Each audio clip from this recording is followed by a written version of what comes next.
Hi everybody, very welcome to Mentor and yet another video podcast. As always, I hope you're doing absolutely fantastic. Today on the video, guys, I'm going to tell you why almost everything that you thought you knew about how winglets work is actually not true.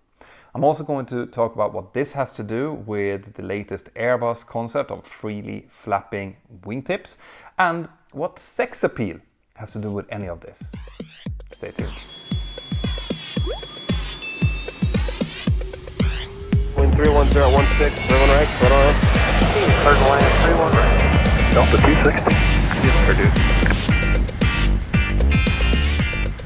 Purdue. This video is brought to you together with Blinkist. Now, I don't know about you guys, but I find myself these days constantly lacking time. You know, running between meetings or commuting to work or out walking your dog, I just don't have the time to do what I would love to do, which is to read more books and to learn more stuff. Now, Blinkist have basically solved that problem for me. They've taken thousands of non-fictional books in pretty much any category that you can think about, and they've distilled them down to the most important bits, which they call blinks. So a book that I'm listening to at the moment is called Financial Freedom by Grant Sapatier, where he's talking about how to use compound interest and a savings plan to achieve financial independence. And if you guys are interested in checking out Blinkist, well then the first 100 of you who uses this link here below, you'll get 1 week of free use of Blinkist where you can check out all the books they have in their library. And then if you're interested, you can join up and you'll get a further 25% discount on the full membership fee. So go down, check it out. Okay guys, in order to understand today's episode, we need to talk a little bit about the physics of flights and also a little bit of aerodynamics. So first of all, let's have a look at the different forces that acts upon an aircraft in flight. First of all, you have the thrust. That's the force that pulls the aircraft forward through the air. Acting opposite to that, you have the total amount of drag. Then you have the weight of the aircraft trying to pull it down back to earth, and you have the lift that is holding it up. And what we'll be focusing on in today's episode is the drag. Now, drag is divided into many different components. You have, for example, the form drag. The form drag, you can feel yourself if you put your hand outside the window when you're driving your car. You can feel how the air is hitting your hand. The total surface area of your hand takes up and it pushes it backward. That's the form drag. And then you have something called friction drag, which is when a fluid moves over a surface, in this case the air moves over a surface, it rubs up against it in the boundary layer and it creates drag. You can feel that when you rub your hands together. And then you have something called induced drag or lift drag. Now, induced drag is what we're going to be talking about in today's video. Okay. But in order for you to understand induced drag, you have to understand lift. And you'll be surprised to hear that actually how lift is created on the wing is not completely and 100% understood. There are still a lot of people discussing this. But an easy way to look at it is basically just imagine air, free-flowing air in front of a wing. The air will be flowing in a linear way, straight ahead. But then a wing comes along, right? The wing comes along with a little bit of an angle, and because of that, the air cannot continue free-flowing. It's actually being forced downwards by the wing.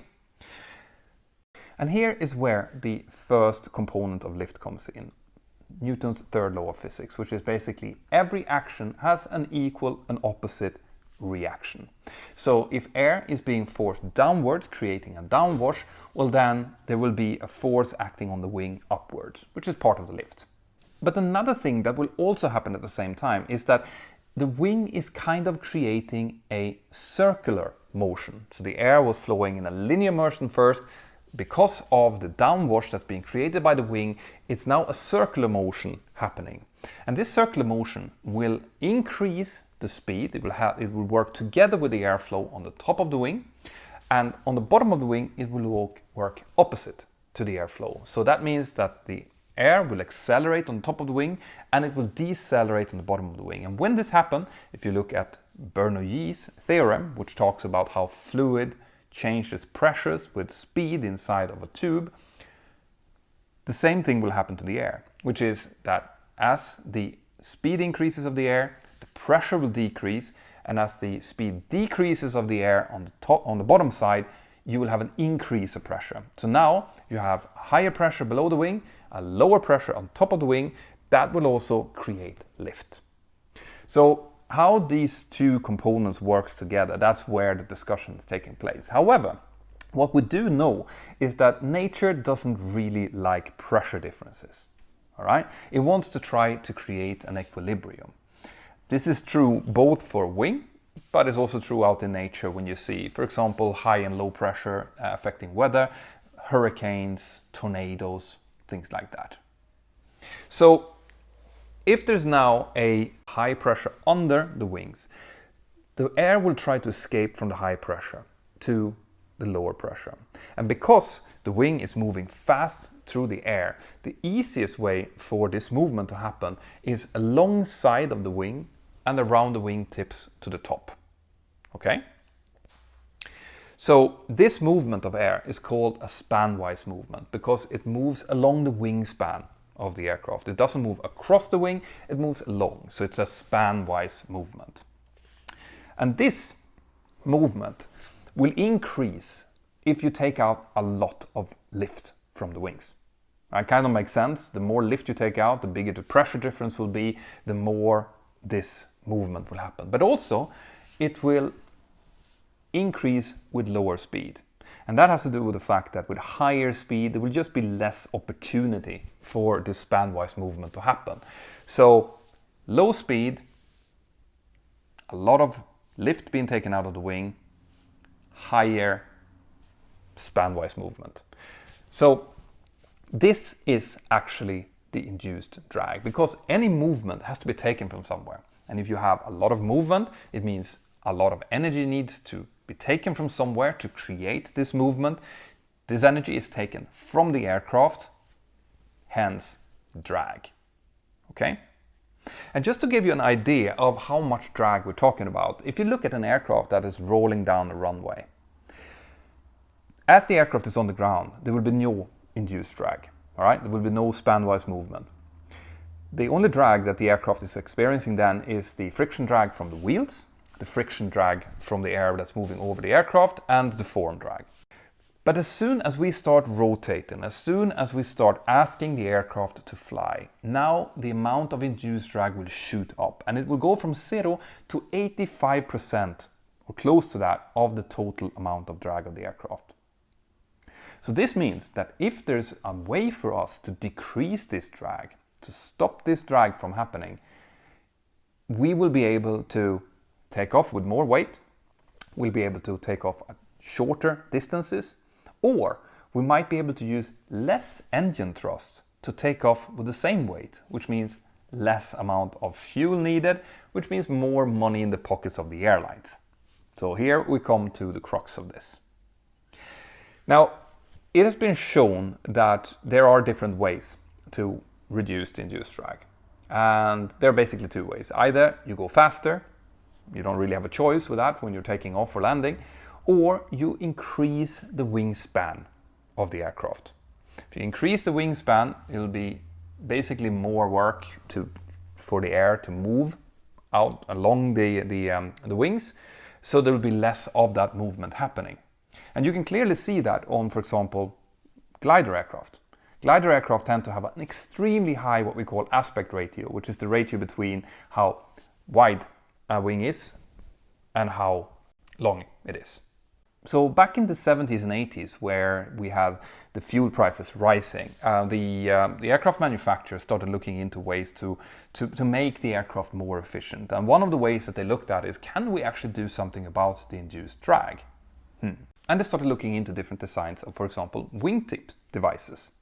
Now, at the time, they were aware that there were these wingtip vortices happening. Okay?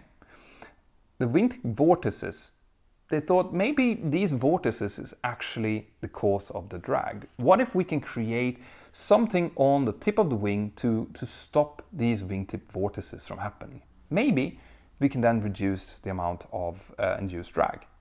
But remember how I told you that the induced drag is actually the entire movement of the air, the span-wise movement of the air out and then over the wingtips? Now, if you understand that, you realize that the wingtip vortices are not the cause of the induced drag. They're a very visual manifestation of the induced drag. You'll see them clearly if an aircraft flies through a cloud, for example. You can see these vortices. But if you look closer, you can also see that there's more movement, right? It's not just the vortices. There's a huge movement of air that is going around the wingtips, but also outwards and many, many meters outside of the wingtips. And this actually wasn't clearly understood even by the engineers who were working at Boeing and Airbus in the 80s. They also thought that the wingtip vortices was to blame for this. And this caused a lot of really funny designs where engineers tried to create different ways to stop the vortices from happening. But what they found in wind tunnel testing was that none of these funny looking devices reduced the amount of drag. The only time that they saw that there was a clear reduction of drag was if there was a design which basically represented a normal wing. It looked like a normal airfoil, like a wing. It was loaded in the same way as a wing was and angled upward initially. So that made them believe that, okay, if we create these winglets, then that obviously seems to have an effect of the total amount of drag. Now, initially they thought that angling the winglets upwards was the ideal way to do it. But the problem is, of course, and they would found this out later, is that when you have a loaded wing, as in essentially you have the wing and you load it upwards, okay, you will also have a bending force, and that bending force will happen at the very tip of the wing. So this means that you need to reinforce the wing in order to have and accept that bending moment. But when you start reinforcing the wing, you will add a lot of weight to the wing. And at some point, the weight of the reinforcement, the weight of the winglet, and also the fact that you are actually increasing the form drag and the skin friction drag will counteract the complete, benefit of the winglet. Another thing that they realized was if they put a flat winglet, as in with no blended form, you had another drag coming in, which is wave drag, because you have one airfoil like this, and you have another airfoil at 90 degrees. Both are accelerating air over the tip. That means that you'll have transonic and even supersonic drag in the intersection between the winglet and the wing, and that will cause an enormous amount of drag. And that's why you're seeing the winglets being what we call blended, which is a kind of nicely, slowly and smoothly angled upwards. Right. But as we have already discussed, it turns out that the way that you're angling the winglet doesn't really have anything to do with this. Okay? In fact, if you would just angle the winglet down, increase the total wingspan of the aircraft, you will have an equal or sometimes better effect on the induced drag. Okay? In fact, the winglets that you see, only about little less than half of the winglet is actually effective for the overall increase in wingspan. And this is also why you see these split winglets, the split scimitar winglets. That's because if you have two components on the winglets, you can actually use a little less than half of each of them on top of each other as an effective increase in wingspan. All right? But then you might ask, well, why don't you just increase the wingspan? Why would you fiddle around with having different types of winglets? And that's a great question, actually. And here we come into a different side of aviation. Now, what's really important for the airlines is not so much that you decrease a specific drag. No, what you have to decrease is the cost, right? The overall cost of the total operation of a flight. That's all that the airlines are interested in. And in the airline world, you have something called aircraft design groups, okay? So different aircraft will pay different amount depending on how big they are. So If you have a small aircraft, you require a small gate. You can fit more aircraft along a pier, for example, which means you need to pay less. But if you have an aircraft with a lot bigger wings, bigger wingspan, then you're going to have to pay more for the same reason. And these aircraft design groups have very specific limits. In the case of the Boeing 737, for example, it's in design group 3, and the maximum wingspan you can have in that group is 36 meters. Now the 737-800 that I fly, with the blended winglets that we have, happens to be 35.79 meters wide. So we fit snugly just inside of the aircraft design group. That means that we can, even with the winglets and even with the, more effective wingspan, we still pay the same gate fees, which means that the airlines are happy. And probably the most obvious show of that is the Boeing 777X. So in case of the Boeing 777X, Boeing had clearly already understood that instead of trying to create these elaborate winglets, why don't we just extend the wingspan? And why don't we just create these raked wingtips, which you can see on the Boeing 787, the Boeing 777, the Boeing 767. You can also actually see it on the Airbus 350 and all the later Airbus models, even though they are a little bit angled up, but that's for a completely different reason. But then they realized on the 777X that if we have this much wider wings, well, in that case, it will actually move from the design group that the original 777 was in into the highest aircraft design group, which was where the Airbus 380 is and the 747 is. And they don't want that. So they came up with these hinged wingtips. So that as the aircraft landed and started taxiing into gate, they just fold the wingtips up. Voila, they now have a lower wingspan at gate, which means they pay the same gate fees as the original 777. And then as the aircraft is getting ready to take off, they just fold out the wingtips. They now have the really, really efficient wingtips. So that's the reason behind it, okay? But now we then have to talk about this latest project that Airbus is involved in, the Airbus Albatros 1, which has this free flapping wingtips. What's that all about? Well, the free flapping wingtips is actually just an extension of what we have been talking about. So if you can create these aircraft that have these very, very wide wings, right? Really, really high aspect ratio, big wingspan. Well, in that case, you will be able to avail of a really low induced drag, right? Potentially saving a lot in fuel costs. But also, as we've been discussing, you can't really make the wings indefinitely wide because of structural reasons, right? These wingtips, they are going to be subjected to the same forces as the rest of the wing, and if they are extremely wide, you have a problem with just the structural integrity of the wing.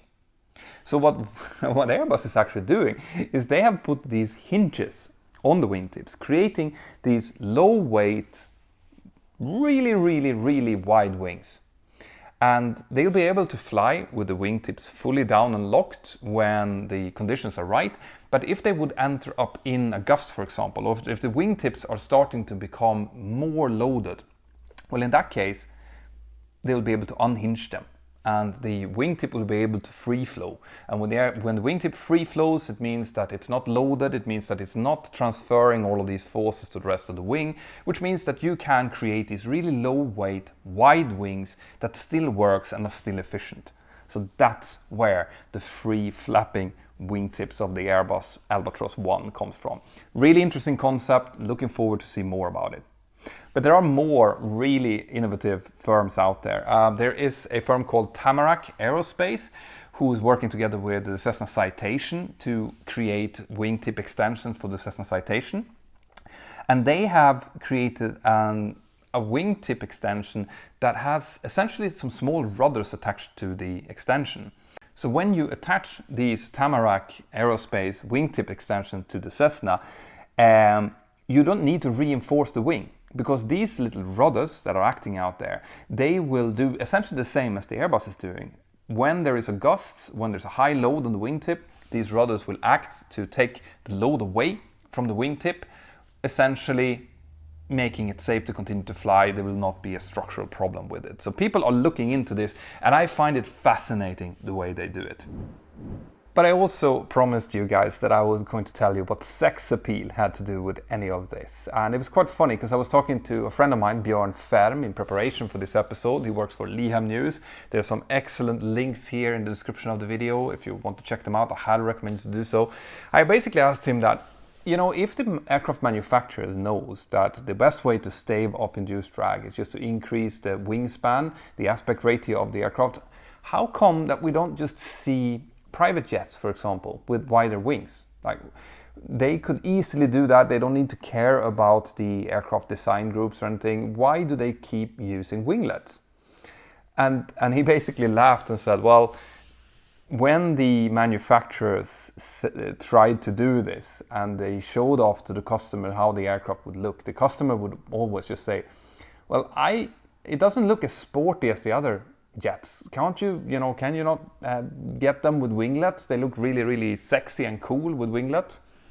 And the fact is that winglets kind of do the same job. They might not be 100% as effective as if you would have raked wingtips on them, but they still do the job fairly well. And the aircraft just looks cooler, just looks sexier. They're easier to sell. Hence, you will probably continue to see winglets on some of the private jets going forward as well. Even though I think the newest aircraft, the more modern aircraft, especially the airliners that we'll see, is probably going to go more and more towards wider wings, more raked wingtips and less winglets.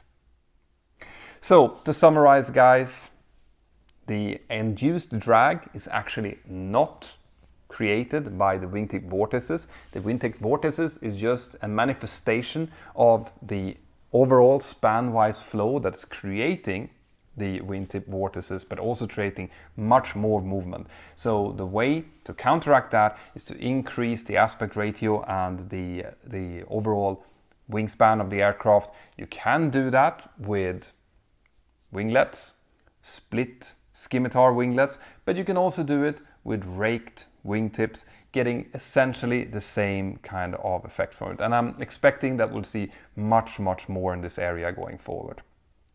Now guys, if you like this kind of content, which I really hope you do, I hope that you have subscribed to the channel and that you've highlighted a little notification bell. And I want to hear your thoughts about this. What do you think? Do you think that the aircraft looks better with rake wingtips or with winglets, and why? And what do you think is going to be the next great innovation? Just put it in the discussion here below, or come into the Mentor Aviation app and we can discuss it in any of the forums or in the chat, or you can learn more about the 737 in all of the collections that I have in there. Have an absolutely fantastic day wherever you are, and I'll see you next time. Bye-bye. Right guys, I really hope that you liked that. If you want more content like that, more aviation content, well then check this out. I hope that you have subscribed to the channel and that you've highlighted the little notification bell. See you inside of the Mentor Aviation app and have an absolutely fantastic day. Bye bye.